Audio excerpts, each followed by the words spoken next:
আমি আপনার কোনো কথারই উত্তর দেবো না। আমার দপ্তর প্রধানের পারমিশন লাগবে, দেন উত্তর দেবো। তো আপনার এই যে কাজটা যথাযথ হচ্ছে না, আপনি ফিল্ডে আছেন। আমি আমারটা বুঝছি, আপনি কথা বাড়ান না। আপনার কথা বাড়ানোর চেষ্টা করছেন, সাংবাদিকরা এটাই করে। হ্যাঁ, দরকার নাই। না, আপনার এই যে রাস্তার যে পিচ যেখানে আগে দিয়েছেন, সেটা হাতের ঘষা পায়ের ঘষা দিলেই উঠে যাচ্ছে।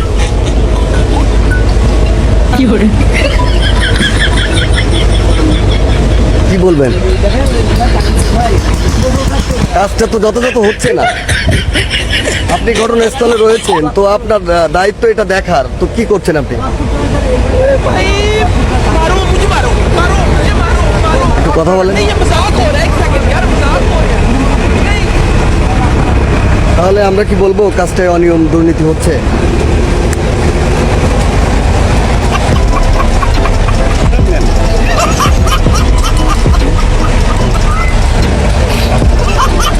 মানে কাজটা যথাযথ হচ্ছে না,